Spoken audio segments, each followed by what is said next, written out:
I did a survey here on the channel a while back, and it wasn't a survey about my own channel. It was just a general survey about what automotive content you guys would like to see. And it was great because it wasn't only answered by channel viewers, but it was also answered by others. And while it wasn't a huge response, it was some very insightful information. So today on our Talk About It Tuesday, that's our subject. We're going to talk about that poll and the responses and results that we got. I learned some stuff, so let's get into it. I'm Mike, and this is Mike R's Shop, also known as Mike R's Shop. So the poll was four, not one, not two, not three, not four options. And the options were the question was, what automotive content do you like to watch on YouTube?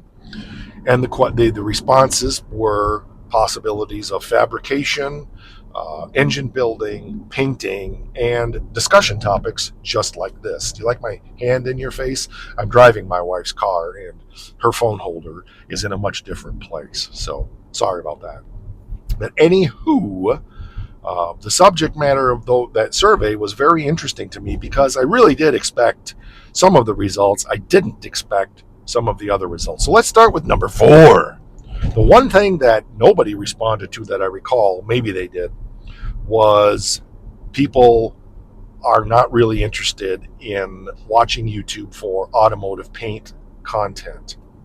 Now, let me clarify that, as I think everybody here on the channel does enjoy that, but there's things they enjoy more. So it's not that that people aren't interested in that subject. I'm going to continue to do that, of course, but what it did say to me is it's not people's top priority. It's not the number one thing they're looking for. It's not the number one thing that they're after on YouTube when they're looking for content. So, fair enough. I'm going to continue to do painting content, of course. We've got a lot of painting to do, and I share whatever it is that I'm working on or whatever it is that I'm doing in the shop.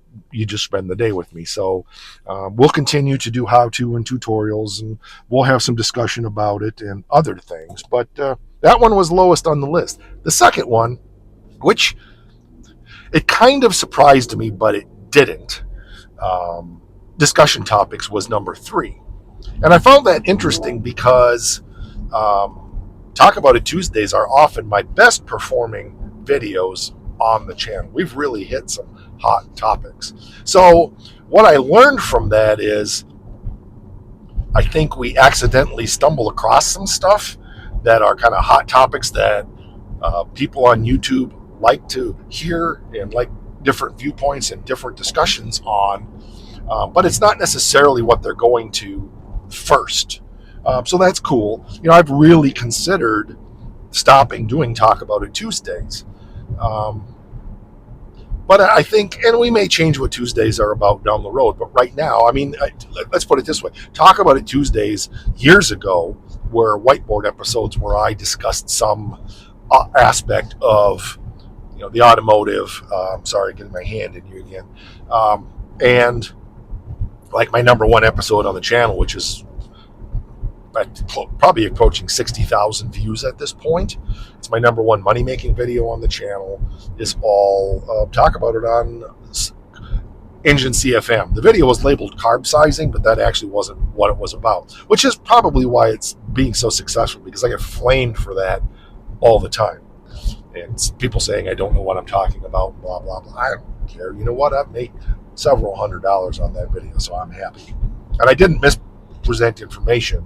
It's just I was early in YouTube, and if I was to do that video today, I would do it much differently. But I had no idea what I was doing 2 or 3 years ago when I put that video out.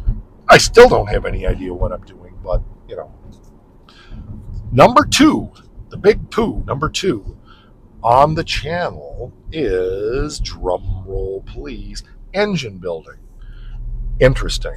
I've not done a lot of engine building content, but that tells me I probably should do more. Now, I'm not going to run right out specifically and dive into doing engine building just for the channel so that I can get more views and blah, blah, blah. But if we look at my buddy Just Mopar Joe, his channel is just taken off like crazy, and he does a lot of engine building content, and he does dyno episodes and stuff like that. And that's definitely, his channel is growing, I know, partly because he's a very engaging presenter. He's very skilled, very knowledgeable. The guy knows his stuff.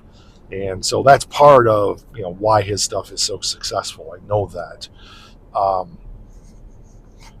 But he presents some really good stuff. Now right now he's in the middle of painting a car for a friend or a customer or anybody. He's painting a notchback Barracuda, and he's a good painter, so I know that stuff is going to do well too. But I think he's just really done a good job of presenting how to build engines, and presents a lot of good knowledge and information on engine building, and that interests people. I'm certainly not going to claim to know as much as he does, but I've been a mechanic since the 80s, and I probably know a couple things. I've built a few hundred engines at least. So maybe there's some things I can present that would be a little different take. We're definitely going to do some building engines all the wrong way and why they work, stuff like that. But it's all going to be in the context of current projects. I'm not just going to run out do something to build an engine to get views on the channel or anything like that. So that's going to be coming. I think no surprise to anybody, number one is the fabrication. The very core of my channel, when it really started taking off, is the Stitches Challenger. It is the fabricating everything I've done on that car, from pieces of 4x8 sheet metal, 20 gauge, 18 gauge steel for the most part. Very little purchased except for what some channel viewers bought and sent to me, like the trunk floor, just to help expedite the project. But that car was intended to be a showcase for fabrication.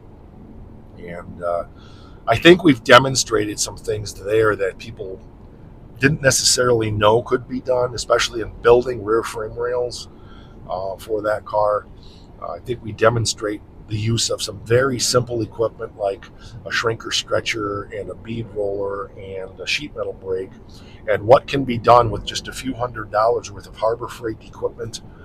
My shrinker stretcher and bead roller are from Eastwood, but Harbor Freight has equivalent tools that could be used to do what I do in the shop.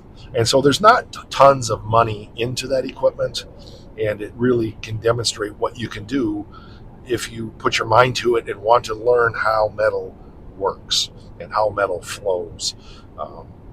And I think that puts me in a minority of YouTube channels. There are a lot of fabrication channels, and there are definitely a ton of people who are much better fabricators. Matt over at Iron Trap Garage, fabricator extraordinaire. Fitzy at Fitzy Fabrications. Those are the guys that I follow. I know there's others. I can't remember the guy's name from England. He's a fabricator extraordinaire. I don't follow him a whole lot. I can't remember his name. I'm sorry about that. I think some people have recommended Make It Custom. I haven't watched much of his stuff, maybe a little teeny bit once in a while. There are people that are really good at it. I've not seen anybody fabricate some of the stuff that I have done. I get it. We've said this before on the channel, why fabricate it when you can buy it? And I say, why buy it when I can fabricate it? But that's about the personal challenge. And I think I understand why that is very interesting to people, because for so many people, they can't get stuff. And it gives them ideas of, just like me, when I watch somebody else's stuff, it gives me ideas of, hey, I never thought about that, or hey, I could take that technique and spin it this way or that way and make this, that, or the other thing. And I really enjoy presenting that content. I like thinking outside the box, but more than that, I really, really like the personal challenge. And I can't emphasize that enough. For me, doing YouTube, but not just doing YouTube, doing cars the way that I do them, is to see, can I do it? We go way back to the first absolutely mammoth project I ever undertook was building the Pro Street GTS, which is still here on the channel. I still own that car. Matter of fact, I had it out the other day after fixing a fuel line problem with it. there's a partial episode. It's mixed in with an Oakland episode that just aired a couple days ago about that. But the thing I like about that is when I built that car was I looked at buying the Chris Alston chassis kits or different kits to tub the car, but I wanted to see if I could narrow a unibody car. So this is going to go back a long ways. Can I take factory unibody frame rails, narrow the factory suspension, modify it, improve it a little bit, and narrow the car 18 inches and fit those monster 18.5-inch wide tires that are under that car? And that car's been built since the 90s, so far so good. I think maybe my fabrication work is holding up okay. So that's the rundown on that, and I thought it was worth spending some time talking about. Here's what I would like for you guys. I got some ideas about some other surveys I want to do. And again, I don't want it to just be about what do you like on My Car Shop. It really is about what is the stuff that you guys watching this enjoy watching on YouTube. What's the content that you guys find, the automotive content that you guys find the most enjoyable? Because it may be something I haven't thought of showing on the channel. And, so I'm thinking about that like, okay, I haven't built any automatic transmissions on the channel. I do have a 4-speed I need to put back together again for either the Golden Mullet or Stitch's Challenger. They both take the same transmission. Maybe that's something we should do, show how to rebuild a manual transmission. But that's nothing I have like urgently coming. Some other stuff is, do you like Will It Runs? I've done a couple Will It Run episodes. We did a 2-hour movie on the Golden Mullet, Will It Run and Drive, after being parked in the swamp for 40 years. That 2-hour movie, and it was done in full cinematic form, was here. There's also a Will It Run on what year is her car? It's a big block GM car. I can't even remember what she's got. Alex, I'm sorry. Oh my goodness, I know your car inside out. I just can't think of it right now. But that car had been parked for years, and we got that car running and driving. That episode is here, and we've done some little Will It Runs around the shop. This truck has been parked for 5 years. Will It Run, drive, blah, blah, blah. But if you really, really like Will It Run content, maybe we can throw some more of that in once in a while, and I can go out and find some stuff. I've had people approach me and say, hey, I've got